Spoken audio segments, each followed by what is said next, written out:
साथियों नमस्कार। कैसे हो आप सभी।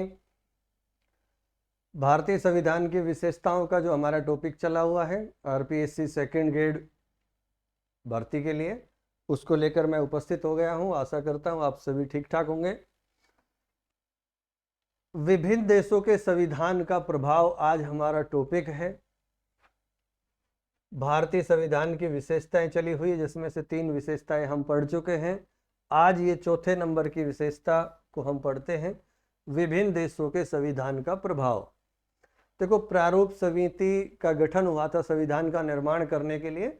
संविधान निर्माण हमने पढ़ा नहीं है, उसको बाद में पढ़ लेंगे। बहुत मतलब उसमें बहुत ज़्यादा समझाने की चीज़ नहीं है, तो बहुत सरल टॉपिक है। जो भारत का संवैधानिक इतिहास है और संवैधानिक निर्माण है, संविधान का निर्माण, उसको हम देखेंगे बाद में। पहले अपने जो कॉन्सेप्ट वाले प्रश्न है उनको पढ़ते हैं। हालांकि आज का टॉपिक कॉन्सेप्ट से रिलेटेड नहीं है, लेकिन फिर भी हमें पता होना चाहिए यहाँ से प्रश्न पूछे जाते हैं। बस आज तो याद करने का टॉपिक है। हम आपको मुख्य मुख्य बिंदु बताएंगे और आपको वो लिखना है।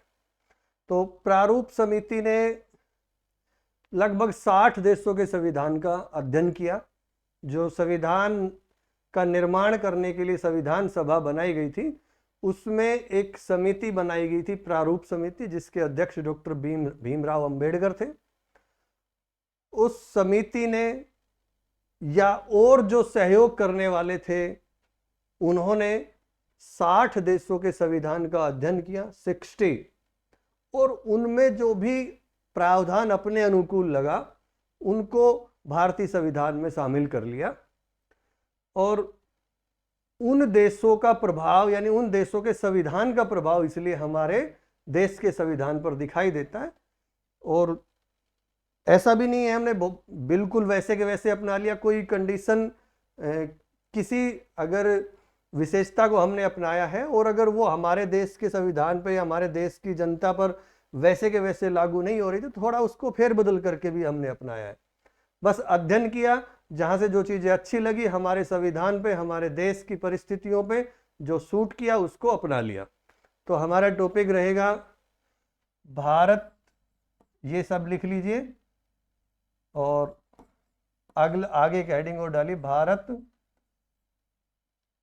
के संविधान के स्रोत या भारतीय संविधान के स्रोत।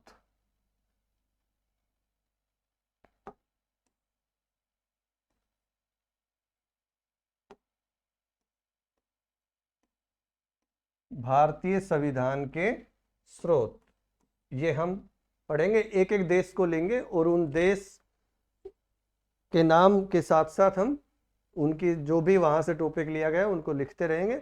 आपको साथ साथ लिखते चलना है और समझते हुए चलना है।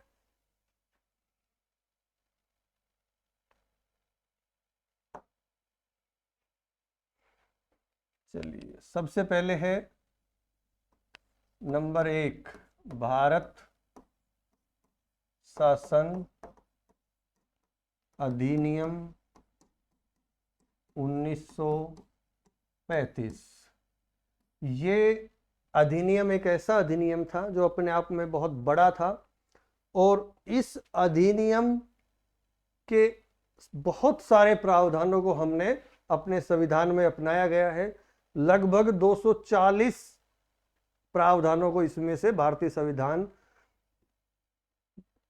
में अपनाया गया है। यानी हम सीधा सीधा ये कह सकते हैं कि इस भारत शासन अधिनियम 1935 का भारतीय संविधान पर बहुत बड़ा प्रभाव है या सबसे बड़ा प्रभाव है। तो भारत शासन अधिनियम 1935 या भारत सरकार अधिनियम 1935 हेडिंग डालिए, और आप अब इसमें लिखिए भारतीय संविधान का बड़ा हिस्सा, ब्रैकेट में लिख सकते हो लगभग 240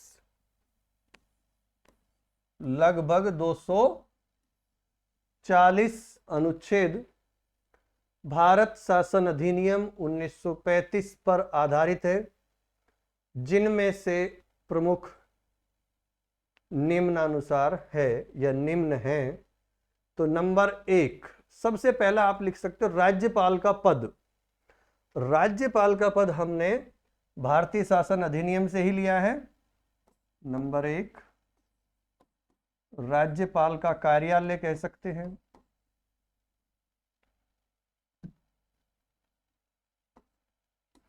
राज्यपाल का कार्यालय या फिर पद, ये हमने भारत शासन अधिनियम 1935 से लिया गया है। अगला, कोई भी भर्ती वगैरह करनी होती है तो हमें एक आयोग का गठन करना होता है जो भर्ती वगैरह का कार्य करता है, लोक सेवकों की भर्ती करता है। उस आयोग को भी हमने यहीं से लिया गया है, लोक सेवा आयोग। जैसे कि भारत में संघ लोक सेवा आयोग है, हर राज्य में अपने अपने आयोग मिलेंगे आपको। जैसे राजस्थान में राजस्थान लोक सेवा आयोग है। आज यूपीएससी की परीक्षा भी है, तो जो संघ लोक सेवा आयोग जो भारत की सबसे बड़ी परीक्षा आयोजित कराता है, उस समय आईसीएस के नाम से होती थी और आज उसी का प्रीलिम्स टेस्ट है। उस आयोग को हमने भारत शासन अधिनियम से लिया है। अगला है आपातकालीन प्रावधान। आपातकालीन प्रावधान, चौंकने की जरूरत नहीं है, बिल्कुल आप आंख बंद करके इसको लिख लो। ज्यादातर शुरुआत में, अब तो खैर किताबों ने अपडेट कर लिया है, बहुत समय आज से 5-7 साल पहले की बात करें तो ये आपातकालीन प्रावधानों को हमें ये लिखा मिलता था कि जर्मनी के संविधान से लिया गया, लेकिन जर्मनी के संविधान से नहीं लिया गया है। जर्मनी के संविधान से जो लिया गया वो अलग प्रावधान है, आपातकाल से ही संबंधित है, लेकिन वो अलग है। तो यहां पर आप नोट डाल के लिख भी सकते हो उसके बारे में कि आपातकाल में, नोट डाल के लिख लो, आपातकाल में मूल अधिकारों का निलंबन जर्मनी के संविधान से लिया गया है। यानी जो आपातकाल में हमारे मौलिक अधिकार निलंबित हो जाते हैं, वो प्रावधान हमने जर्मनी से लिया है। तो ये आपने लिख लिया। चौथा है राज्यपाल की वीटो पावर, शक्ति। राज्यपाल की वीटो पावर या शक्ति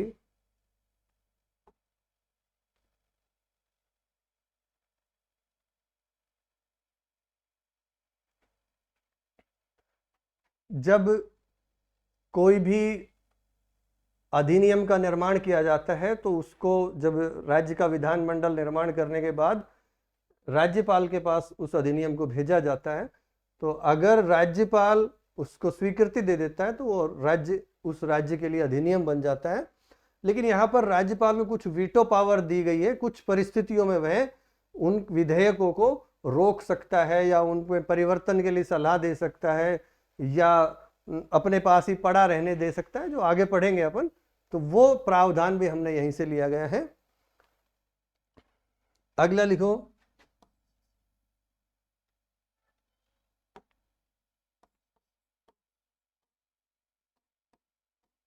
जनजातीय क्षेत्र के लिए विशेष प्रावधान।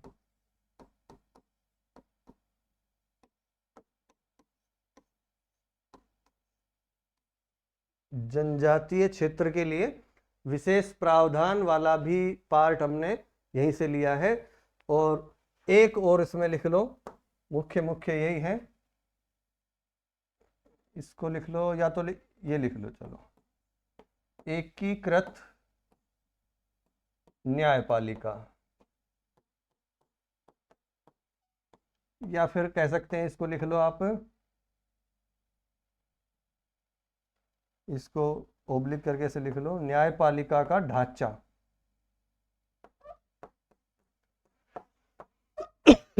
न्यायपालिका का ढांचा, स्ट्रक्चर ऑफ जुडिशियरी। देखो, एकीकृत न्यायपालिका को अपनाया हुआ है। एकीकृत न्यायपालिका का यहाँ शॉर्ट में अर्थ समझ लेते हैं, आगे विस्तार से समझेंगे कि हमारे राज्य के और देश के जो न्यायालय हैं वो जुड़े हुए हैं। जैसे अमेरिका में राज्य का सर्वोच्च न्यायालय अलग है, देश का सर्वोच्च न्यायालय अलग है। हमारे यहाँ पर एक एकीकृत एक पिरामिडीय उसमें बना हुआ, जिसके शीर्ष पर उच्चतम न्यायालय है, उसके अधीन उच्च न्यायालय काम करता है, और ये जो छोटे न्यायालय अधीनस्थ न्यायालय है ये तो कहीं ना कहीं उच्च न्यायालय के प्रशासनिक नियंत्रण में भी आते हैं। जो हमारा उच्च न्यायालय है वो तो न्यायिक क्षेत्र में उच्चतम न्यायालय के नियंत्रण में है, लेकिन जो अधीनस्थ न्यायालय है वो तो न्यायिक और प्रशासनिक दोनों रूप से उच्च न्यायालय के नियंत्रण में होते हैं। तो ये जो एकीकृत न्यायिक व्यवस्था है वो हमने यहीं से ली है, भारत शासन अधिनियम 1935 से। ये आप लिख लिया होगा। चलते हैं आगे। अगला नंबर 2 डाल के आप लिख सकते हो ब्रिटेन।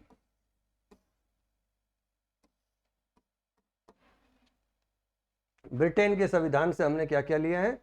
भाई वैसे तो ये जो हमने 1935 के अधिनियम से लिया है ये भी कहीं ना कहीं उन्हीं की विचारधारा थी, लेकिन ये 1935 का अधिनियम एक अपने आप में बहुत बड़ा अधिनियम था, जिसके बहुत सारे प्रावधान तो लागू ही नहीं हो पाए थे। तो उसमें से हमने ऐसे के ऐसे या फिर थोड़ा बहुत बदलाव करके उसको अपना लिया है। अब डायरेक्ट जो ब्रिटेन के संविधान से हमने ग्रहण किया है, सबसे पहले इसमें है संसदीय शासन व्यवस्था। संसदीय शासन व्यवस्था ये हमने ब्रिटेन से ली है। संसदीय शासन, जैसे अमेरिका में अध्यक्षात्मक शासन प्रणाली है, भारत में संसदीय शासन प्रणाली है, तो ये हमने इंग्लैंड से ली है, ब्रिटेन से ली है। वैसे ब्रिटेन और इंग्लैंड नाम का कोई देश नहीं है, देश का नाम तो यूनाइटेड किंगडम है, और इसको भी कभी डिटेल्स में बता देंगे। तो अगला है विधि का शासन, ये भी इंग्लैंड से। अब जब भी इंग्लैंड और ब्रिटेन बोला जाए तो इसको यूनाइटेड किंगडम ही समझे, क्योंकि बोलचाल में हम उसको ब्रिटेन इंग्लैंड ही बोलते हैं, बाकी देश का नाम तो यूनाइटेड किंगडम है। अगला, जो हमारे विधानमंडल में 2 सदन होते हैं, राज्यों के विधानमंडल में तो कहीं एक है कहीं 2 सदन है, दोनों की व्यवस्था है, लेकिन हमारे केंद्रीय विधानमंडल में 2 सदन है, एक उच्च सदन है राज्यसभा के रूप में, एक निम्न सदन है लोकसभा के रूप में। तो इसमें लिख लीजिए द्विसदनीय व्यवस्था, ये भी हमने इंग्लैंड से ली है, द्विसदनीय व्यवस्था। इसके बाद आप लिख लो विधायी प्रक्रिया। विधायी प्रक्रिया, विधायी प्रक्रिया का मतलब क्या है? जो विधि निर्माण करने की प्रक्रिया है उसे ही हम विधायी प्रक्रिया कहते हैं। विधायी प्रक्रिया का मतलब जो हम कानूनों का निर्माण करते हैं उस निर्माण में कौन सी प्रक्रिया का पालन करते हैं, या वो उसका क्या प्रोसेस है, वो प्रोसेस हमने वहीं से लिया है। इसको विधायी प्रक्रिया भी कह सकते हैं, कानून निर्माण की प्रक्रिया भी कह सकते हैं, या विधि निर्माण की प्रक्रिया भी हम कह सकते हैं। तीनों ही आप लिख सकते हो कि विधायी प्रक्रिया लिख लो, ओब्लिक में कानून निर्माण की प्रक्रिया लिख लो, या विधि निर्माण की प्रक्रिया लिख लो। आगे मंत्रिमंडलीय व्यवस्था। मंत्रिमंडलीय व्यवस्था, देखो मंत्रिमंडलीय व्यवस्था का मतलब कि जब कोई देश का प्रधानमंत्री है वो अलग अलग कार्यों को, अलग अलग विभागों को अलग अलग मंत्रियों को बांट देता है, जिम्मेदारी सौंप देता है। वो प्रणाली हमने इंग्लैंड से ली है।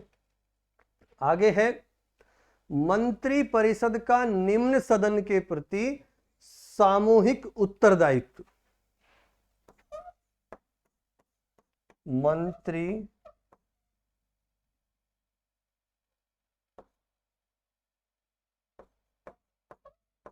मंत्री परिषद का निम्न सदन। निम्न सदन कौन सा है? इसके ब्रैकेट में आप लोकसभा और राज्य विधानमंडल लिख लो या राज्य की विधानसभा लिख लो। मंत्री परिषद का निम्न सदन के प्रति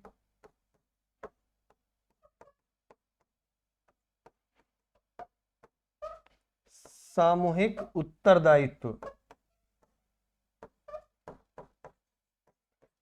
सामूहिक उत्तरदायित्व को आगे डिटेल में पढ़ेंगे, यहां 5 मिनट खराब नहीं करेंगे।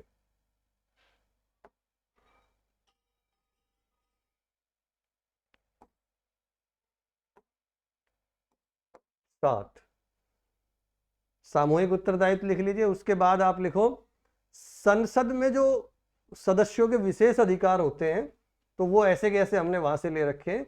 हम देखते हैं कि संसद में या राज्य के विधानमंडल में वहां के सदस्यों को बोलने की पूरी आजादी होती है, और भी उनके बहुत सारे विशेष अधिकार हैं जो कहीं ना कहीं उन्हें स्वतंत्र होकर काम करने के लिए प्रेरित करते हैं। तो संसदीय विशेष अधिकार, संसदीय विशेष अधिकार, आप अनुच्छेद 105 पढ़ोगे तो उसमें संसद के सदस्यों के विशेष अधिकारों का वर्णन मिलेगा, जहां उन्हें एक बहुत हद तक बहुत अधिक लेवल पर स्वतंत्रता मिली हुई है, बोलने की आज़ादी है।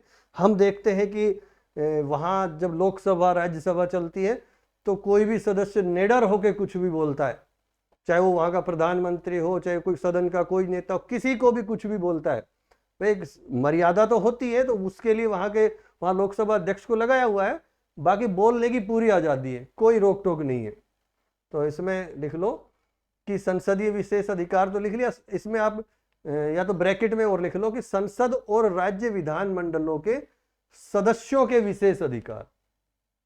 संसद और राज्य विधानमंडलों के सदस्यों के विशेष अधिकार, यही संसद ये विशेष अधिकार है।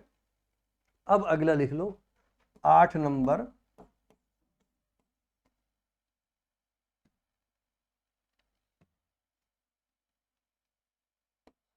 रिट जारी करना।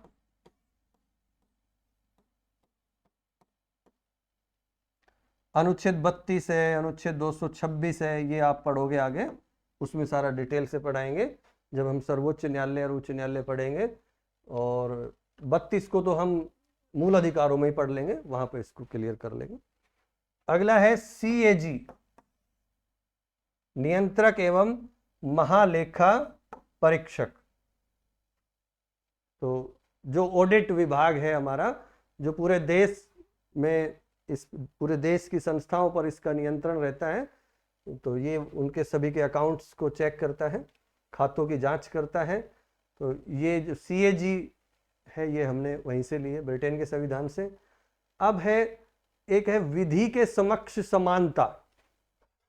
विधि के समक्ष समानता, ये जो विचार है ये भी हमने इंग्लैंड से ही लिया है।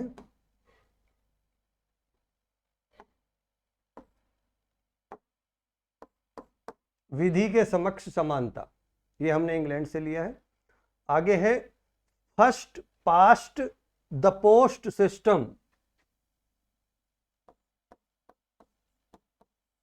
First past the post system, FPPS। ये एक निर्वाचन प्रणाली है जो हमारे लोकसभा विधानसभाओं में ज़्यादातर चुनाव होते हैं। जैसे राज्यसभा को छोड़ दो, राष्ट्रपति को छोड़ दो, इन चुनावों को छोड़ दो, विधान परिषद के कुछ हैं उनको छोड़ दो। तो मतलब ये first past the post system क्या है? अग्रणी ही विजेता रहेगा। हिंदी में लिख सकते हो इसमें, अग्रणी ही विजेता। अग्रणी ही विजेता यानी जिसको सबसे ज्यादा वोट मिला है वो व्यक्ति चुनाव में उसकी जीत होगी, ये इसका नियम है। अर्थात सर्वाधिक मत के आधार पर चुनाव में जीत का जो निर्णय लिया जाता है वो इस first past the post system में ये जो एक प्रणाली है, इसके तहत हमारे यहाँ पर ज़्यादातर चुनाव होते हैं, लोकसभा के, राज्य के, विधानसभा के। यहाँ ये देख लो, जहाँ व्यक्ति वोट डाल रहा है खुद, लगभग वो सारे ही हमारे first past the post system है। बाकी राष्ट्रपति, राज्यसभा, इनमें सब में थोड़ा अलग है प्रावधान, तो वहाँ डायरेक्ट व्यक्ति वोट नहीं डालता है। हालांकि राज्य विधान परिषद के कुछ चुनाव में कुछ वर्ग जनता का भी उसमें मत देता है, लेकिन वो सब बाद की बात है। हम सीधी ये कि इसका मैं मतलब समझा देता हूँ कि जैसे मान लो लोकसभा, विधानसभा या आपके पंच में, सरपंच में, आपके पंचायतों के चुनाव में, नगर पालिका के चुनाव में हम देखते हैं जो चुनाव होते हैं उसमें हम वोट डालते हैं, जिसको सबसे ज्यादा मत मिलता है वो जीत जाता है। अब इसके जो कुछ आलोचक हैं वो इसकी आलोचना भी करते हैं कि देखो ऐसा भी हो सकता है, कई बार क्या होता है 20%, 30% वोट लेने वाला ही व्यक्ति जीत जाता है, उसको 70% या 80% मतदाता उसको वोट नहीं देते, फिर भी जीत जाता है।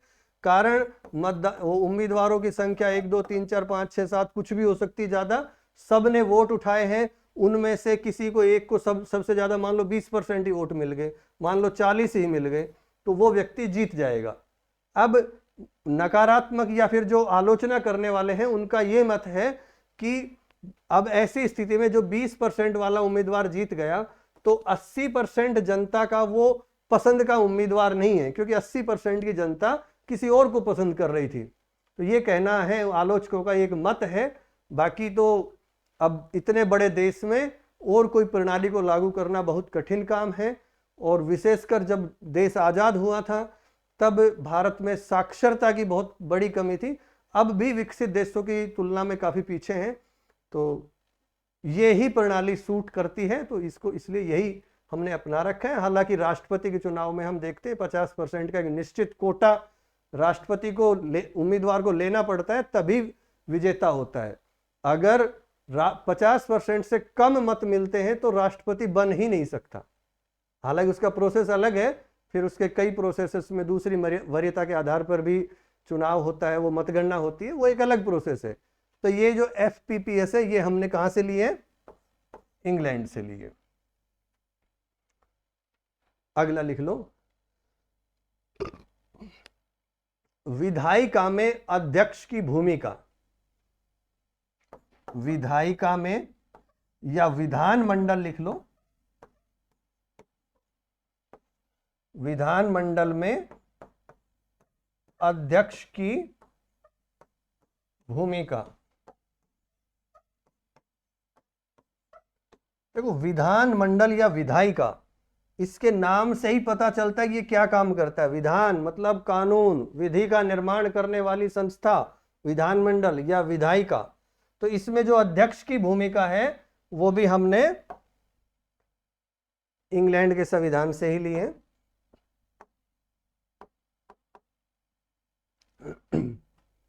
इसके बाद है संसद एवं विधान मंडलों की प्रक्रिया।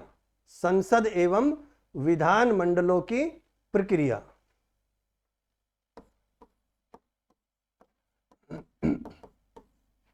संसद एवं विधान मंडलों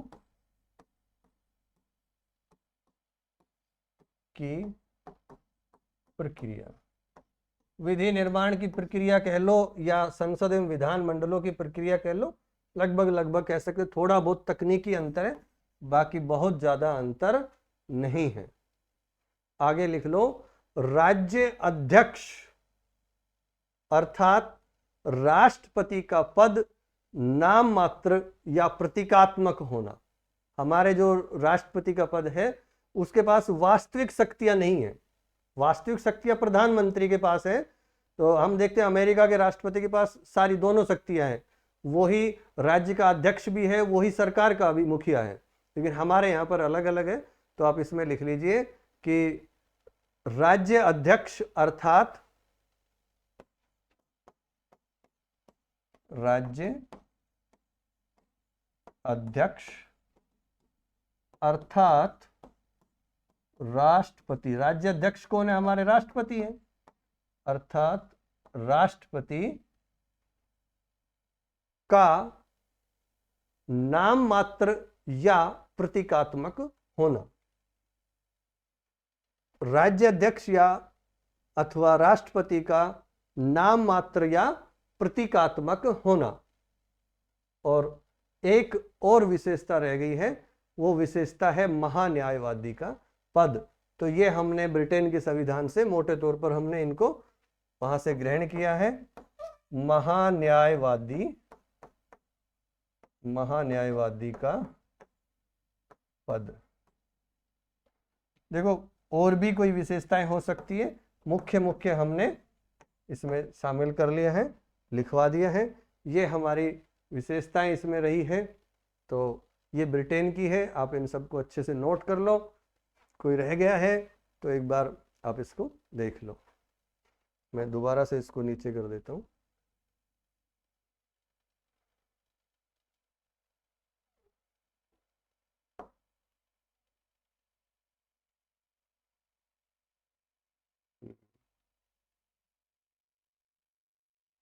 कुछ तकनीकी समस्या है शायद, तो आप वैसे मैंने साथ साथ लिखवा ही दिया है। तो ये हो गई। अब अपन एक और देश का स्रोत देख लेते हैं कि हमने अमेरिका से क्या क्या लिया है। आप हेडिंग डालो संयुक्त राज्य अमेरिका का संविधान, वहां से हमने क्या क्या लिया है। ये तीसरा स्रोत है हमारा।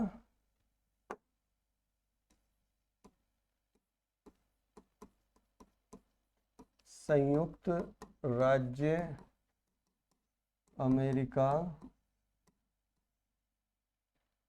संयुक्त राज्य अमेरिका का संविधान, यहां से हमने क्या क्या लिया। और ये जो उनका संविधान का निर्माण हुआ था, या इसमें लिख लो संयुक्त राज्य अमेरिका के संविधान से। और ये संविधान कौन सा है? ये है उनका 1789 1789 का जो संविधान उस समय निर्माण हुआ था, उससे हमने लिया है। तो इसमें अब आप लिखना शुरू करो। नंबर 1 न्यायपालिका। रुको जरा, न्यायपालिका तो वहां से ली थी। न्यायपालिका की स्वतंत्रता।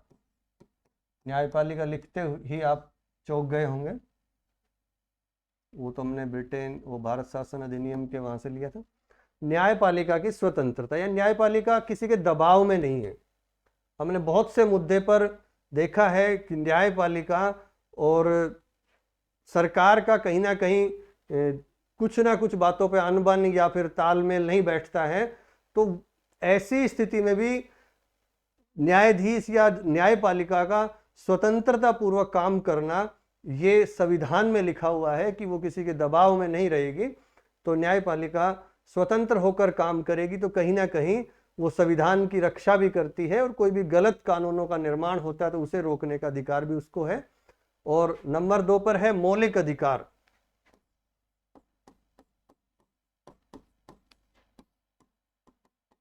मौलिक अधिकार। नंबर 3 मौलिक अधिकार अनुच्छेद 12 से 35 में हम पढ़ते हैं, तो उसका विस्तार से आगे हम वर्णन करेंगे। इस न्यायपालिका से संबंधित है न्यायिक पुनरावलोकन। न्यायिक पुनरावलोकन ये क्या है? न्यायिक पुनरावलोकन का मतलब है कि जब कार्यपालिका या व्यवस्थापिका किसी कानून को, जैसे कार्यपालिका किसी कानून को लागू करती है, या व्यवस्थापिका यानी संसद किसी कानून का निर्माण करती है, तो न्यायपालिका ये सब देखती है।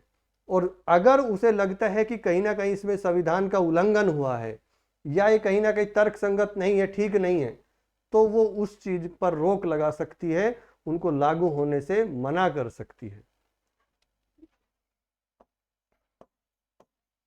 उपराष्ट्रपति का पद।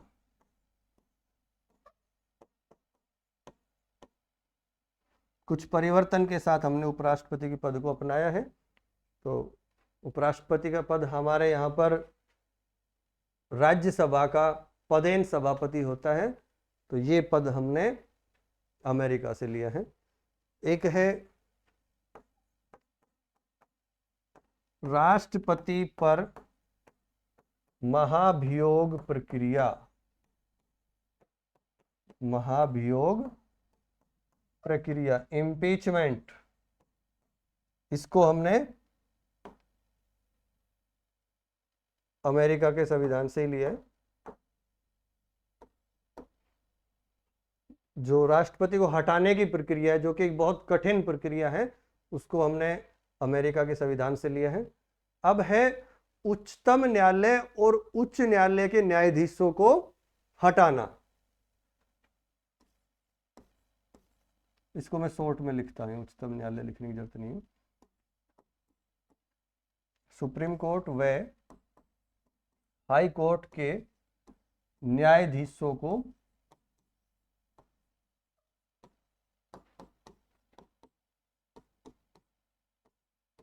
हटाने की प्रक्रिया।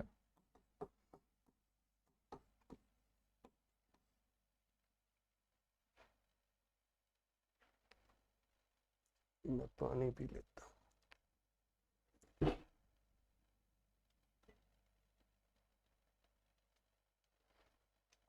आप जब तक लिखो ये,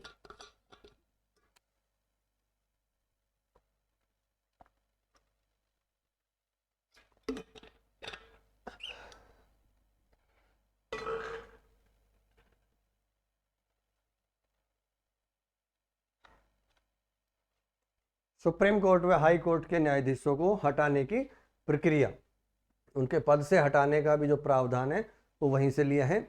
एक है 7 PIL, जनहित याचिका। 8 जनहित याचिका यानी किसी कोई सामूहिक मुद्दा है, उसके लिए कोई भी व्यक्ति सुप्रीम कोर्ट या हाई कोर्ट में डायरेक्ट अपील कर सकता है, डायरेक्ट उसमें केस या उनको एक, यहाँ तक कि पोस्ट कार्ड के माध्यम से भी किसी मामले के लिए भेज सकता है कि ये एक बड़े समुदाय का यहाँ अहित हो रहा है या उनके अधिकारों का हनन हो रहा है, तो उस पर सीधे सीधे तौर पर न्यायपालिका एक्शन लेती है। तो ये PIL का प्रोसेस, पब्लिक इंटरेस्ट लिटिगेशन, ये जनहित याचिका का भी हमने अमेरिका से लिया है। अगला है,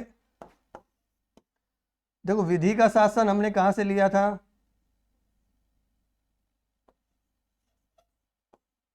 ब्रिटेन से। विधि का समान संरक्षण, इसको समझाने के लिए 5 मिनट लगेंगे, यहां खराब नहीं करेंगे। आगे है प्रस्तावना का विचार, और जो हमारे भारतीय संविधान में प्रस्तावना शामिल की गई उसकी जो पहली पंक्ति है वी द पीपल, वो हमने यहां से ही अमेरिका के संविधान से ली है। तो जो प्रस्तावना की भाषा है वो अलग है, वो ऑस्ट्रेलिया से है, आगे पढ़ेंगे उसको। प्रस्तावना का विचार यानी एक हमारे देश में, हमारे देश के संविधान में प्रस्तावना होना चाहिए, और उसकी पहली पंक्ति, ये हमने अमेरिका से लिया है। प्रस्तावना का विचार और उसकी पहली पंक्ति।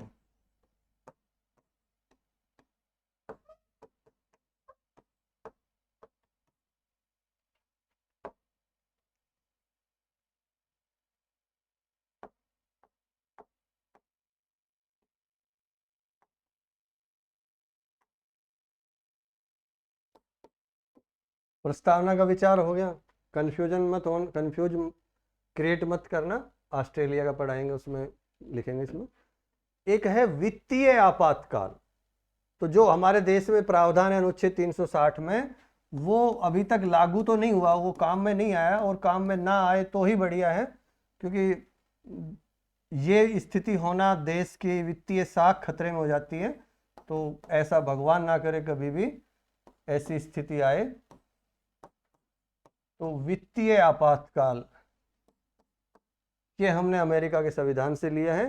अगर भारत में ऐसा हो जाता है तो फिर कुछ प्रावधान है, कार्मिकों की सैलरी कटौती की जाती है और बहुत से प्रावधान हैं, करों के विभाजन में अंतर कर दिया जाता है, सेंट्रल गवर्नमेंट के रिलेशन में अंतर आता है या बदलाव आता है, तो वो एक प्रावधान है। ऐसी स्थिति एक बार बनी थी 1991 में, लेकिन हमने आर्थिक सुधारों को अपना लिया और ये हमने निजीकरण, वैश्वीकरण इसको अपना के इस व्यवस्था से हम निकल गए थे और अब ऐसी स्थिति दोबारा से कभी भी नहीं आई है। और एक है जो संविधान संशोधन जब हम करते हैं तो ऐसे कुछ प्रावधान ऐसे हमारे जो सेंटर स्टेट रिलेशन से है, जो कहीं ना कहीं उससे संघीय शासन प्रणाली का उदाहरण है, तो उसमें राज्यों का अनुमोदन लिया जाता है। तो वो प्रावधान भी हमने अमेरिका से लिया है। संविधान संशोधन में राज्य विधानमंडलों की भूमिका, संविधान संशोधन में राज्य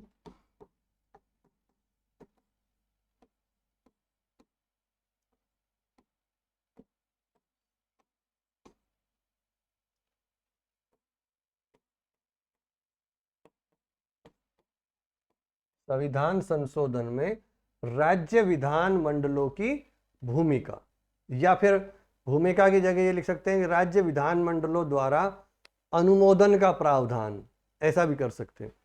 राज्य विधान मंडलों की भूमिका या विधान मंडलों द्वारा, यहां से लिख सकते हैं, द्वारा अनुमोदन का प्रावधान।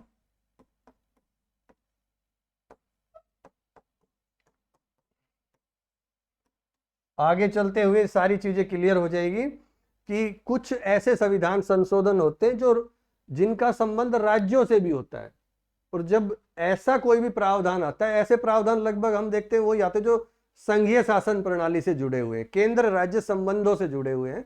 तो जब भी कोई ऐसे प्रावधान में संशोधन करना होता है, यानी संविधान में संशोधन कर रहे हैं और वो राज्यों के हितों से जुड़ा मामला है, तो ऐसे में फिर आधे राज्यों की सहमति, आधे राज्यों की विधानमंडलों की सहमति अनिवार्य होती है, उनका अनुमोदन लेना होता है।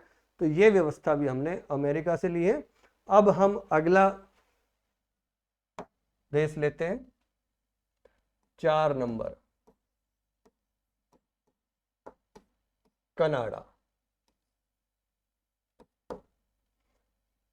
कनाडा के संविधान से हमने कहीं ना कहीं एक मजबूत केंद्र वाली व्यवस्था ली है।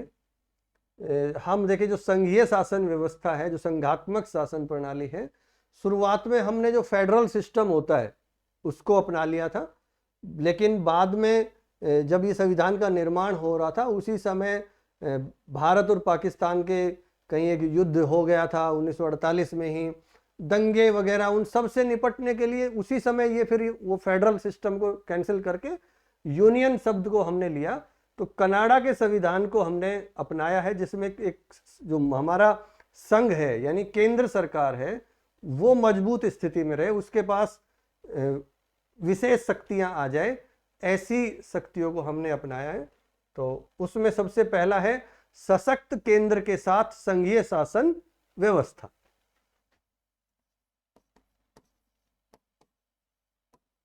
सशक्त, ये शब्द देख लेना, गलत भी हो सकता है लिखने में। सशक्त केंद्र के साथ मजबूत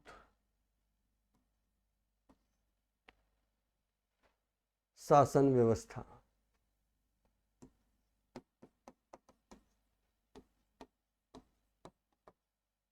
सशक्त केंद्र के साथ मजबूत शासन व्यवस्था, या फिर सशक्त केंद्र के साथ संघीय शासन व्यवस्था ठीक रहेगा।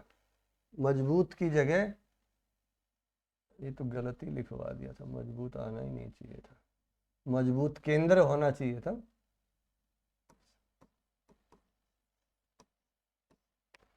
सशक्त केंद्र के साथ संघीय शासन व्यवस्था हो जाती है। बोलने में कई बार ऐसी प्रॉब्लम हो जाती है, तो उसको अब ठीक कर ले तुरंत ही। एक ये है कि हम देखते हैं हमारे संविधान में 3 सूचियां हैं। केंद्रीय सूची है जिसको संघ सूची कहते हैं, राज्य सूची है, समवर्ती सूची है, और फिर जो विषय बच गए वो अवशिष्ट विषय है। तो उसको केंद्र में निहित कर रखा है हमने कि जो भी अवशिष्ट विषय है वो केंद्र में निहित होंगे। तो एक ये प्रावधान भी हमने कनाडा से लिया है। अवशिष्ट विषय या अवशिष्ट विषयों का केंद्र में निहित होना। अवशिष्ट, देखो जिस समय संविधान बना उस समय जितने भी विषय थे वो सारे लिस्ट बना लिए गए थे। संघ सूची में इतने विषय, राज्य में इतने, और समवर्ती सूची में। लेकिन एक प्रावधान कर दिया गया था, संघ सूची के जो 99 नंबर है लास्ट वाला, उसमें अवशिष्ट विषय लिख दिया गया कि अब कोई भी विषय कोई बच गया है, या फिर जमाने के साथ जब हम चलते हैं आगे, जैसे जैसे चलेंगे कोई नई चीज क्रिएट हो जाती है। जैसे जब संविधान का निर्माण हुआ तो कंप्यूटर वगैरह कुछ भी नहीं था, बाद में कंप्यूटर आ गया तो साइबर क्राइम का नया टॉपिक आ गया, तो ये भी एक, फिर ये अवशिष्ट विषय में हो गया। तो ये फिर ये केंद्र के पास रहेगा, संघ सूची का विषय रहेगा। इससे संबंधित निर्णय लेने की शक्ति केंद्र सरकार में रहेगी। तो ये जो अवशिष्ट विषय का केंद्र में निहित होना कनाडा से लिया गया है। एक है उच्चतम न्यायालय द्वारा परामर्श। उच्चतम न्यायालय, सुप्रीम कोर्ट द्वारा परामर्श।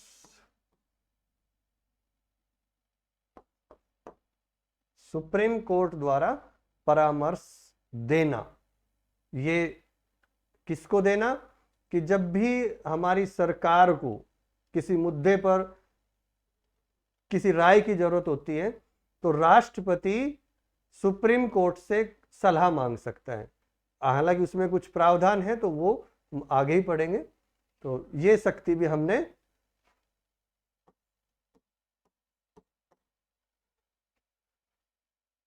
कनाडा से ली।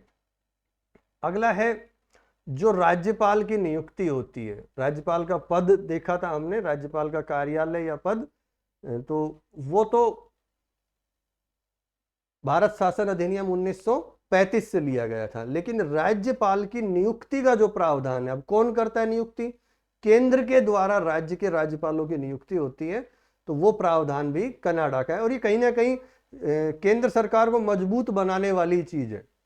तो केंद्र के द्वारा राज्य के राज्यपालों की नियुक्ति, केंद्र के द्वारा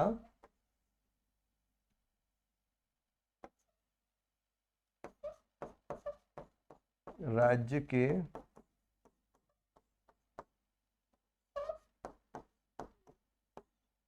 राज्यपालों की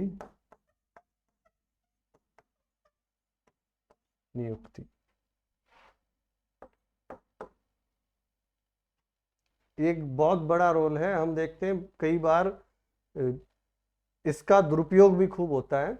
कहीं ना कहीं केंद्र सरकार के द्वारा राज्यों में अपनी विचार के व्यक्ति को विपक्षिया, जहां विपक्ष की पार्टी की सरकार होती, वहां पर कहीं ना कहीं वो राज्यपाल, ऐसा बहुत से उदाहरण देखे गए कि वो केंद्र के प्रति अपनी स्वामी भक्ति दिखाते हुए और वहां रोक टोक या वहां काम में कहीं ना कहीं अड़चन पैदा करने की स्थिति है। हालांकि राज्यपाल का पद एक बड़े स्तर पर राज्यपाल, राज्य का एक संवैधानिक मुखिया है, और वहां जो काम राष्ट्रपति करता है वही काम वहां वो भी करता है। लेकिन कहीं ना कहीं उसकी नियुक्ति केंद्र के द्वारा होती है। तो ये सब राजनीतिक रूप से होता है, हमें अच्छे तरीके से पता है। तो ऐसा पुराने समय में बहुत बार देखा गया है कि इस परंपरा के कारण इसका दुरुपयोग हुआ है। और वैसे अब न्यायपालिका का इतना बड़ा हस्तक्षेप हुआ है, कई ऐसे केस में कुछ निर्देश दिए गए जिससे दुरुपयोग होना बच गया है। फिर भी कहीं ना कहीं ये इसका थोड़ा बहुत प्रभाव आज भी देखने को मिलता है। और एक ये है कि अब इसी से रिलेटेड देख लो कि जब भी राज्यपाल के पास कोई विधेयक आता है तो ऐसा भी प्रावधान है कि वो उस विधेयक को राष्ट्रपति के लिए सुरक्षित रखने का प्रावधान है। तो ये भी हमने कनाडा से लिया है, राज्यपाल के द्वारा राष्ट्रपति के विचार के लिए विधेयक सुरक्षित रखना। लिख लो, राज्यपाल के द्वारा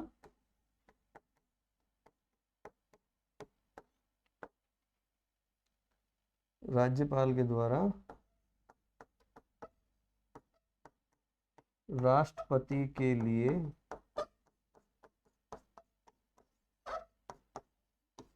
विधेयक सुरक्षित रखना।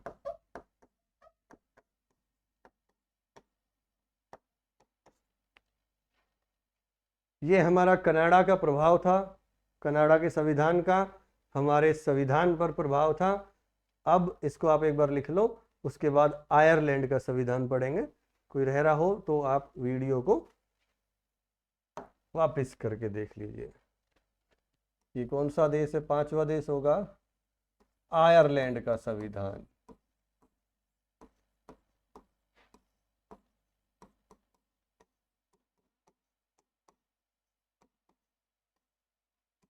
यहां से हमने क्या क्या लिया है, सीधा सीधा लिख लो, बोर्ड पे लिखने में थोड़ा टाइम लग रहा है।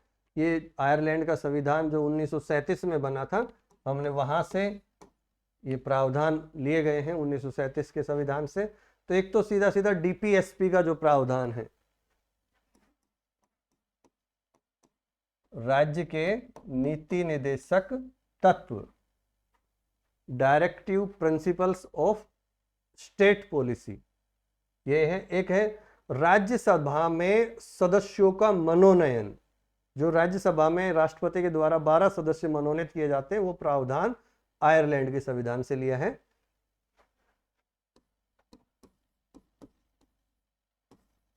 राज्यसभा में सदस्यों का मनोनयन,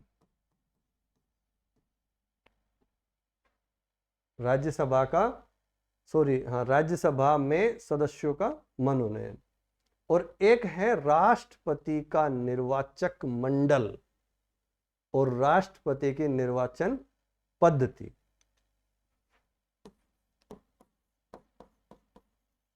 राष्ट्रपति का निर्वाचक मंडल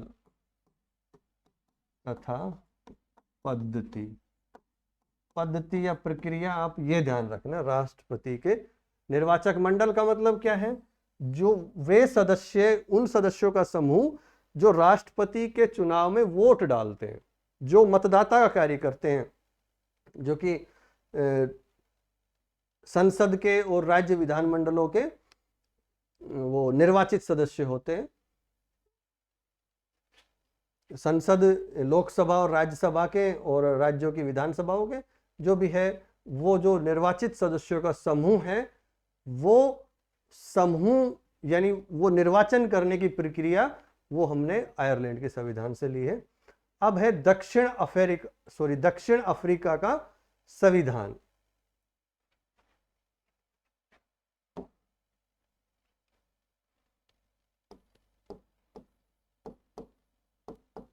दक्षिण अफ्रीका का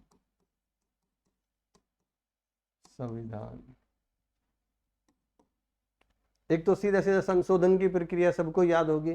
संविधान में संशोधन की जो प्रक्रिया है वो हमने यहां से लिए, दक्षिण अफ्रीका के संविधान से लिए। एक राज्यसभा के सदस्यों का निर्वाचन, ये इसमें थोड़ा सा ध्यान रखना। एक तो संविधान संशोधन प्रक्रिया, संविधान में संशोधन की प्रक्रिया, और एक है राज्यसभा में सदस्यों का निर्वाचन। देखो, मनोनयन हमने अभी देखा कि आयरलैंड के संविधान से था, और राज्यसभा में सदस्यों का निर्वाचन, ये जो राज्यसभा के सदस्य निर्वाचित होते हैं, ये प्रावधान हमने अफ्रीका से लिया है। अब हम ऑस्ट्रेलिया के संविधान की कुछ बातें पढ़ लेते हैं।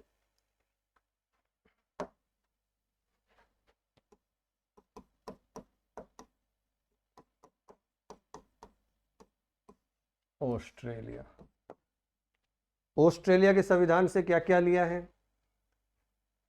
समवर्ती सूची हमने सीधे सीधे ऑस्ट्रेलिया से ग्रहण की है। प्रस्तावना का प्रारूप है और उसकी जो भाषा है वो हमने ऑस्ट्रेलिया के संविधान से ली है। संसद के दोनों सदनों की जो संयुक्त बैठक होती है वो वहां से लिए है। और एक ये अंतरराज्यीय व्यापार और वाणिज्य की स्वतंत्रता है वो हमने ली है।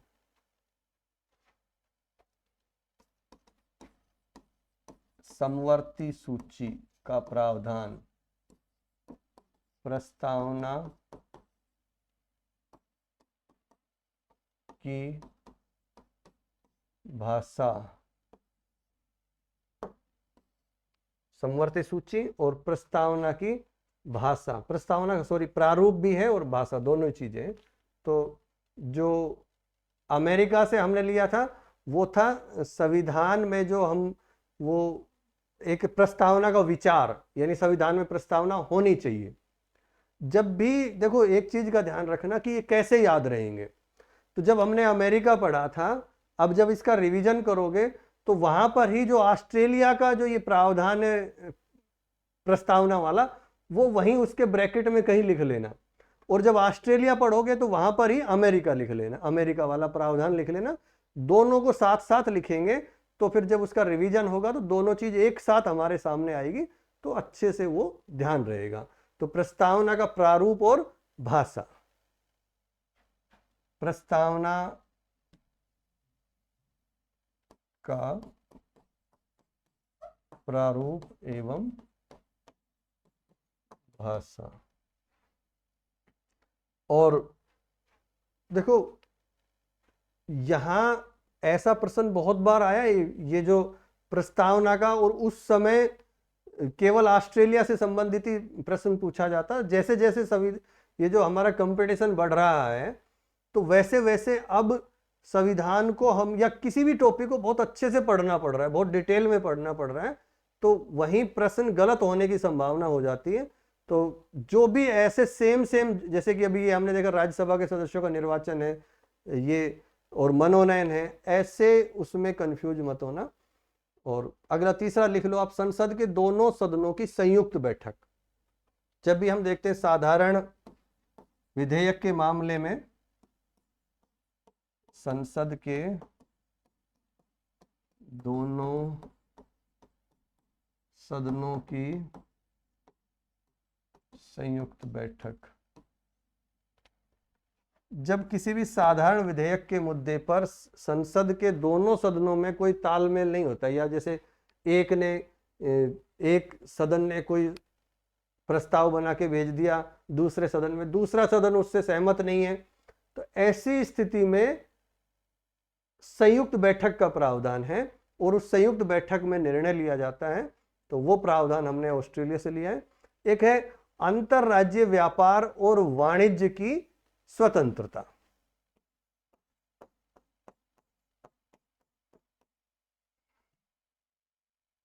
अंतरराज्यीय व्यापार एवं वाणिज्य की स्वतंत्रता। अंतरराज्यीय यानी एक राज्य से दूसरे राज्य में जो व्यापार करते हैं, व्यापार या वाणिज्य है, उसकी स्वतंत्रता है। ये हमने ऑस्ट्रेलिया से लिया है। दो चार चीजें और लिख लो। जर्मनी का संविधान लिख लो 1933।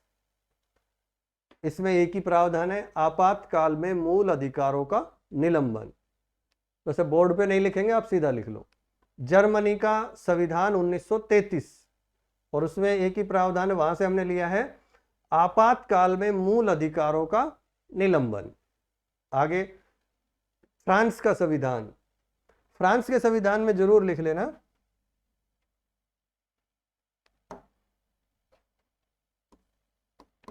जो फ्रांस है, फ्रांस का संविधान लिख के फिर इसमें लिख लेना 1946 का चौथा गणतंत्र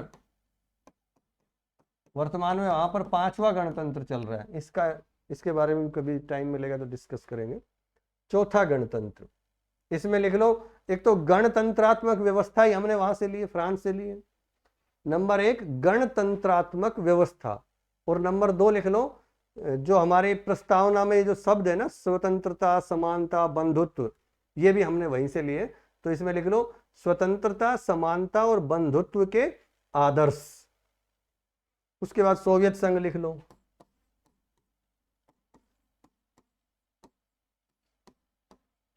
सोवियत संघ से हमने एक तो कर्तव्य लिए, सीधे सीधे मूल कर्तव्य हमने वहां से लिए, और एक जो ये जो सामाजिक, आर्थिक और राजनीतिक न्याय शब्द है हमारी प्रस्तावना में, ये हमने सोवियत संघ के संविधान से लिए हैं।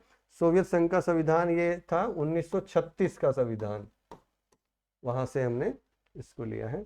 तो एक मूल कर्तव्य, एक सामाजिक, आर्थिक और राजनीतिक न्याय, ये दो है। जैसे एक तो ये स्वतंत्रता, समानता, बंधुत्व, ये ध्यान रखना, ये फ्रांस से है। सामाजिक, आर्थिक और राजनीतिक न्याय, ये सोवियत संघ से है। अब है जापान। जापान का लिख लो, विधि द्वारा स्थापित प्रक्रिया, procedure established by law. Japan का संविधान, और वहां एक ही प्रावधान हमने वहां से लिया है, विधि द्वारा स्थापित प्रक्रिया। तो साथ ही थोड़ा सा ये टॉपिक लंबा हो गया, और लेकिन हमने काफी हद तक इसको हल्के से में समझने का प्रयास किया है, और थोड़ा सा डिटेल में पढ़ा है। 2-2, 4-4 प्रावधान एक्स्ट्रा ही पढ़े हैं कहीं ना कहीं। तो कोई भी प्रावधान यहाँ से आएगा तो उसको अच्छे से आप याद करो। और भी कोई चीज अगर आप कहीं से पढ़ते हो इससे संबंधित, तो यहीं पर यहाँ नोट बना लो इनके साथ ही।